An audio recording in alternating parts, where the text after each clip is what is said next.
Hi, a very good morning to you, and welcome to the first weekly episode. As you remember, we used to have a daily issue of news behind the news, and now we've shifted to a weekly format. And today we're going to discuss some very interesting stories. My co anchors are Katya, who will join us later, but we have Husaina, welcome, Janvi, welcome again, and Saloni, welcome to you too.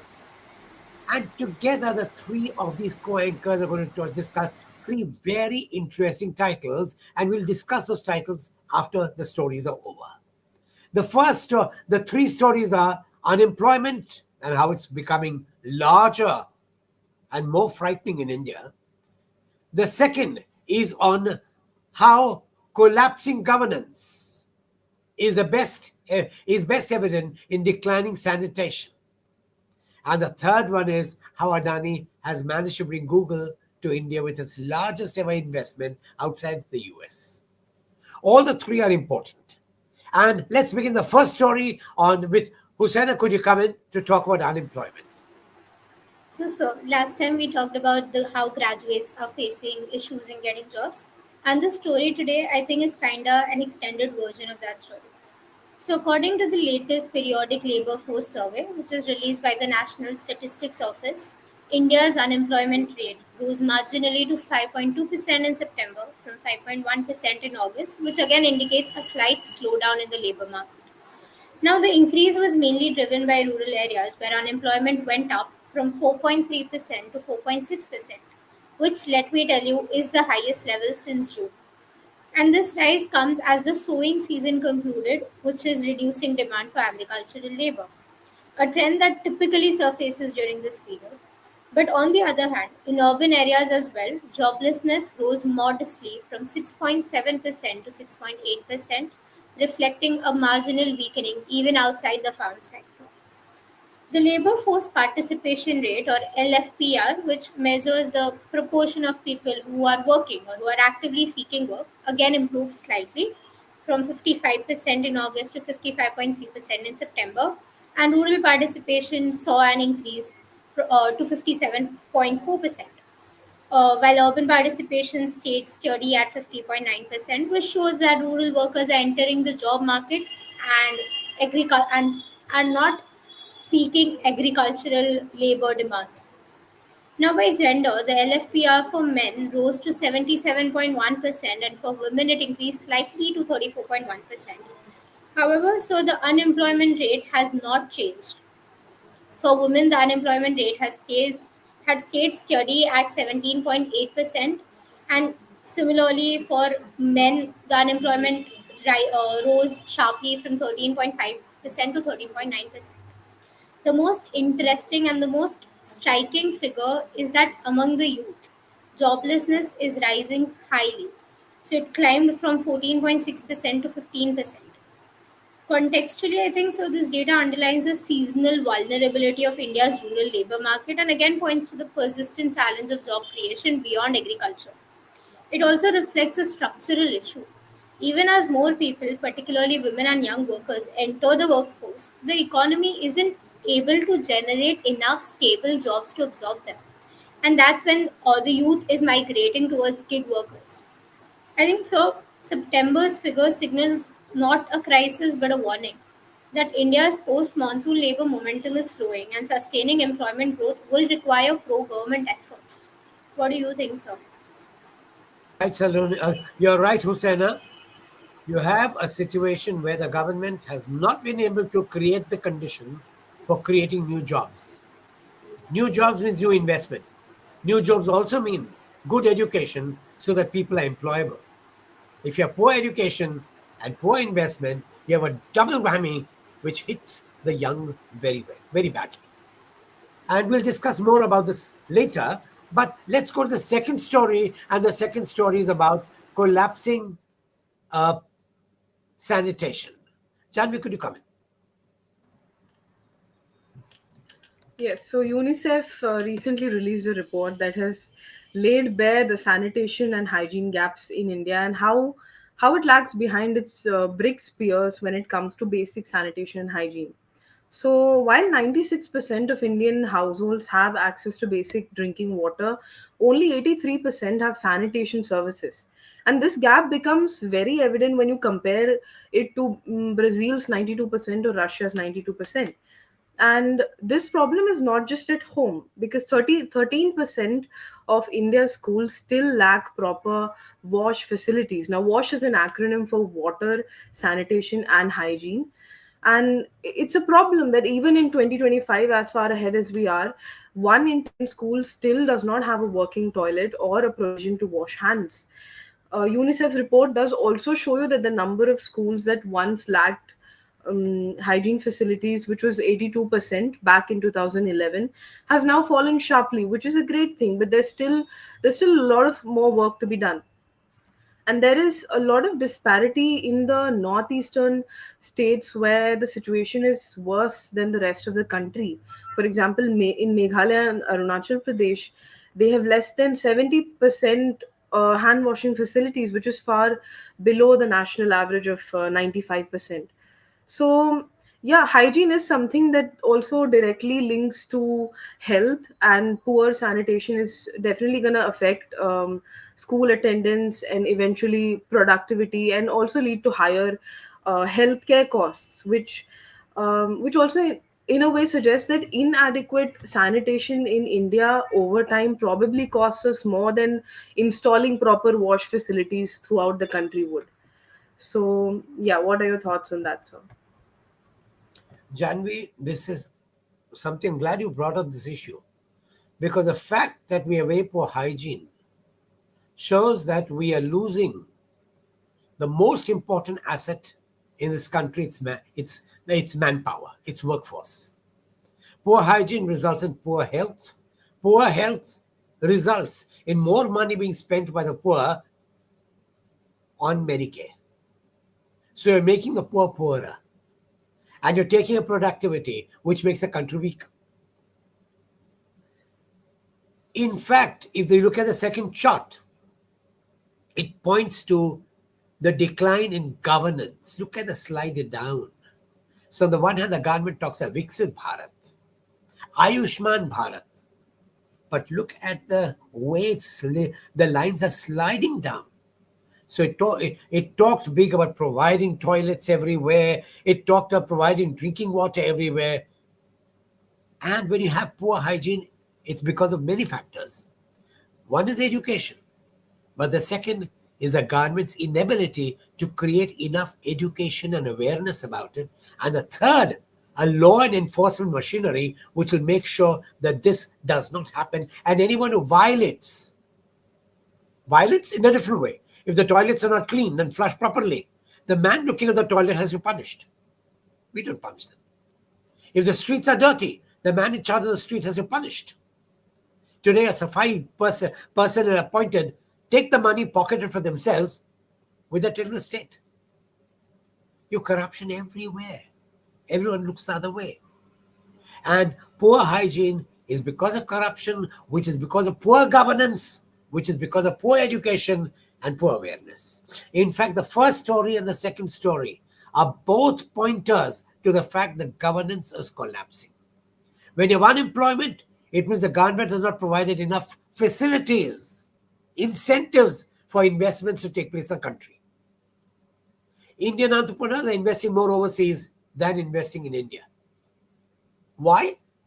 Because nobody wants to be confronting an army of people who are rent seekers. The second you start a company, you'll have the municipal corporation coming in. You've not done this, you've not done this, please give me something. You have the Shops and Establishment Act people coming and saying, this is required, this is required. You grease them a little palm, everything's over. You have other compliances, and the list of compliances is large. Nobody wants that. And it all points to poor governance. You have a government that has created laws so that you cannot complain against a bribe taker because the bribe giver is also penalized. You cannot have a resplendent India without preventing corruption, without creating jobs without bringing in prosperity, and at the same time, that requires many more jobs. It requires sanitation. If you don't bring in all of these, you have destroyed India. The poor will remain poorer. The poor will remain marginalized.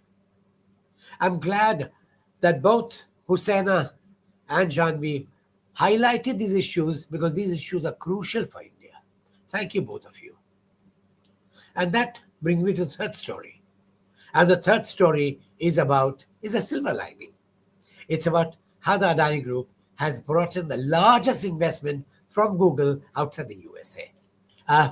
Come in, please. Come in, Sanoli. Yes, sir.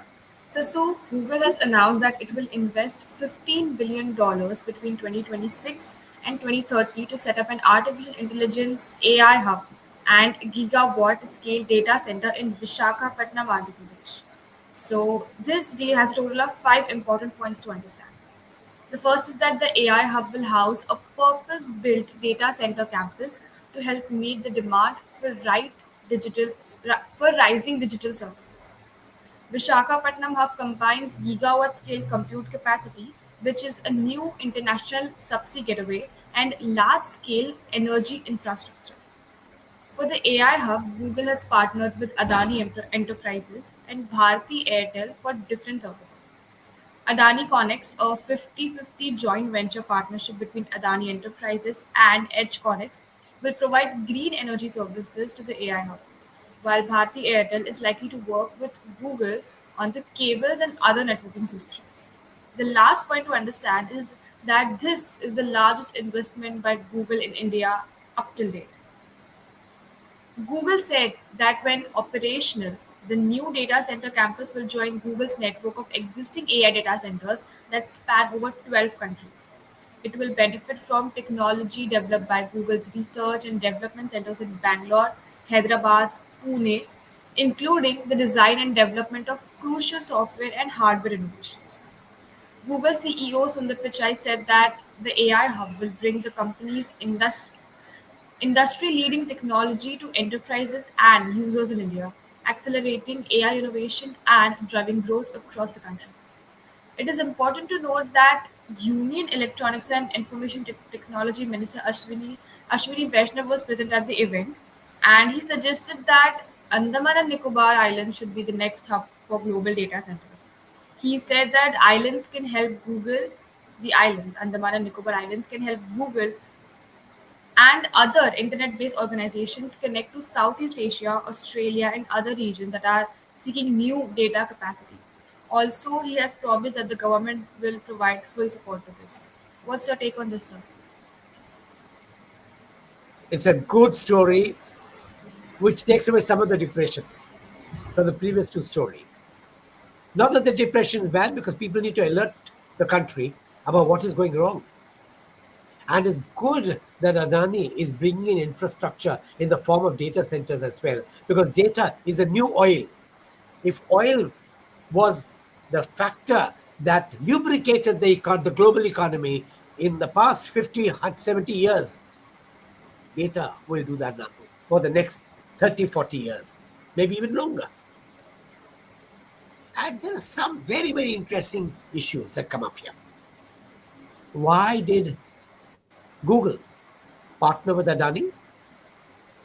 First, because Adani has a muscle, has a bandwidth to match investments with investments. Not many industrialists can do that. Two, Google could also make sure that you have a data center in the largest population of India, becoming a counterpoint to the data centers that China has. Very good. But there's a third interesting factor. It chose Visakhapatnam as a center. Why? It chose Visakhapatnam as a center because, like Zoho of Sridhar Vembu, the largest developments are taking place in South India. Why? Because there's more talent, there's more law and order, there's better education in South India than in North India. Maybe the government needs to look at that very seriously because there was a move to give them greater voting rights. You can't give greater voting rights to people who have no education, no vision, and no growth. And that takes us to another factor. And the factor is that when you have a data center, as governments insist on co-location, Google is already there. And Katya has already joined in. Katya, what are your views on this? Data centers need three different factors. So they need to be close to consumption centers, which Vishakhapatnam is because of the whole South India impact, like you said. The second thing is Vishakhapatnam is also on the port, so they need quick fiber optic cable connections, which aid it. So that is also present. So and obviously they need good power supply, which also is very possible because we have very good power supply options everywhere. So these are the three factors. It qualifies for all three, which is why it is made. But I think the more important point is the fact, sir, that Eli Lilly, Google, and we Ford is thinking about coming back to India. They are announced these investments only after the tariff threat has come into picture, which shows that these tariffs might have had a trade impact. Obviously, they had, but on a longer picture, I don't think they want to change anything. These are American giants who seems to defy what the government's thinking there is. So I think it's a very Exactly. interesting development. Yes. Very interesting, because suddenly they realize the future is not the West, the future is the Mm. East. In the East, East, yeah, the most open society is India. They're trying India. Now, India right, will have to put its best foot forward and make sure that it does not trouble these investors with the compliances and with the army of rent seekers who want a little graft each time. right. I mean, the first step has been taken. Will India do it? Remains to be seen. But yes, there are very, very important points that you raised, Katya. Eli Lilly, Ford coming back. Everyone is looking at India. And they're going to South India because the North has failed miserably in creating the conditions that Right. investors require. Right. Also, I want to point out that Mr. Chandrababu Naidu is the person who brought Microsoft to India and to Hyderabad long back by cutting down compliance issues. What he did is, I'll Yes, give you land, I'll give you everything, you just come. And then everybody followed. I think he wants to do applying the same strategy again. It's a workable brilliant. strategy for sure. You have to be industry friendly. And Chandrababu Naidu knows how to be industry friendly better than others. And Right. Gujarat spends money. You don't need money. You need to make things easier. That is Easy. what Yes. requires. Yes, sure. Thanks, Katya. And that takes me to the end of today's session. And I'll just take one question because we already overshot the time limit. And the question is very simple. What should India do to transform itself into a vibrant economy? Now, we've been talking about this several times in the past. You can't have a vibrant economy without a vibrant workforce. India's largest asset is its workforce. If you don't give proper education, look at government schools, terrible. When have we when have we measured the outcome of students and teachers? The government doesn't want it.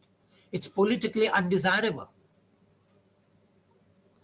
When you have a situation where graft seekers, rent seekers keep on increasing day by day and demands become larger, you have a problem with the economy. And when illicit compliances remain in place for many states, Andhra is a wonderful exception where the government is going all out to reduce the compliances, to rein in those rent seekers. If India does not do it, India will slip behind further and further. And yes, if you have poor sanitation, you make the country weaker and poorer because the poor have to spend from their pockets to maintain their health, and productivity also declines. That is not what India wants. If you want a bright India, make sure the sanitation, education, investments, and investment friendly atmospheres. Thanks a lot. And yes, have a great day. And do remember, next Saturday at 8:15, we come for the next weekly dispatch, next weekly podcast of News Behind the News. And do watch our new podcast on policy analysis this today. It is already up. It is about how India, Russia, and China have started coming in together thanks to the US. The US could be very well called a marriage maker. Okay. Good luck to you. Have a great weekend. Enjoy yourself.